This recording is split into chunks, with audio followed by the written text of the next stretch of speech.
Thank you. Can you hear me? Well, okay, perfect. So we are Angie, Diego, and Danny, and we're here to present to you OnWater. As Marie mentioned, we are part of the NGWA challenge, and we were specifically the winners of the Rambo challenge. And the question that they posed was, what can we do to make a resilient neighborhood out of Gowanus in Brooklyn, New York? And in this process, we found four main problems, which are water scarcity, water pollution, sea level rise and flooding, and the rezoning plan, which are all attacking the community of Gowanus. In this process, we came up with OnWater, which is a series of nature-based design strategies that allow us to involve the community in the process and allow us to disseminate the specific problems that we found. We are proposing the holistic revitalization of an ecosystem along with its built environment in order for us to disseminate the specific problems.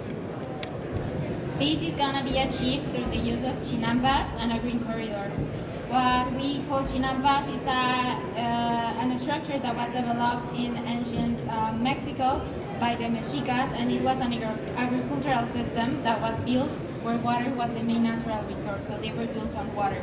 They are made up of natural materials, and they acted as a biofilter, creating a system that allowed the ecosystem to maintain itself and preventing pollutants to contaminate the water.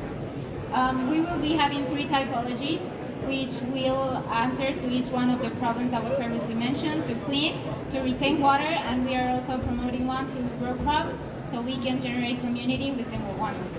We will be using an endemic species to clean the contaminants that are found in the canal, which are mercury, lead, and copper. And for the organic contaminants, we are using enzymes, bacteria, and microorganisms that are going to be activated by enhanced sludge. And we will be financing this project through a method that is called Pay-for Success, which is a system developed in the United States that pays back investors when the project succeeds. This is defined by certain metrics that are an agreement in between the people that propose the project, that will be us, the government, and the investors, and an external evaluator that's going to verify that everything is in its place. The measurability of the project is defined by the impact it has on the mental health of the people in Gowanus by creating these green spaces that are not a thing in New York. Also, the return of endemic species. The more species the canal has, the cleaner the water is. And we are on the third one is the type, how many water we're gonna get clean, retain, and ready to clean.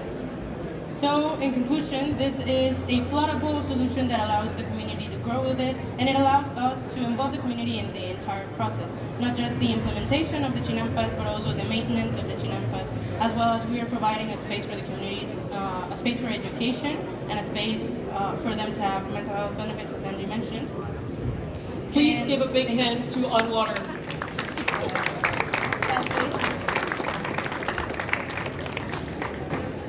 Questions, reflections from the panel? Very nice presentation.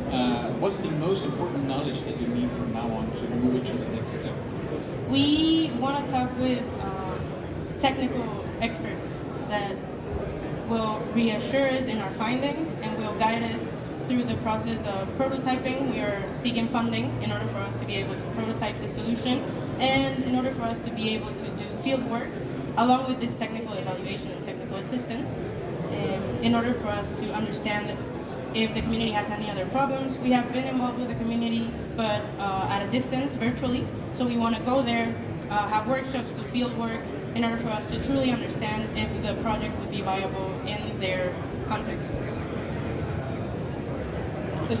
Good presentation. Yesterday I had the privilege to join a New York delegation to visit some of the nice climate adaptation projects here in Copenhagen. And what I learned from them is that they see the maintenance as one of the biggest barriers to really implement such innovative solutions. You mentioned you see maintenance done by the local community, but how was the involvement with the municipality? Do you see it as a barrier, or is it something that They go kayaking and they go and pick up trash. There's a group that's against the rezoning, and they are currently, the government is interested in having conversations regarding what's going on with the neighborhood. They have been they get in contact. They have representatives of historical buildings. They have representatives of the ecological part of it. So we do see the involvement from both the community and the government. Thank you. Carlos? Yes. Very lovely presentation. Quick question about the endemic species, just for my understanding. Is it from prior knowledge about the species being able to clean the water? So it's something that has already been done? Yes, as we mentioned, it's a structure that was developed in Mexico. There's a place in Mexico where it's still going. They grow crops from it and they sell it, and it actually has like a little sticker that says that it's verified and it was grown and everything in there. So it's something that's happening in another context, so we take this and we implement it in another place. And the twist is that they found the cleaning of the water as a byproduct of their Chinampa system. It wasn't the primary focus. The primary focus was growing crops.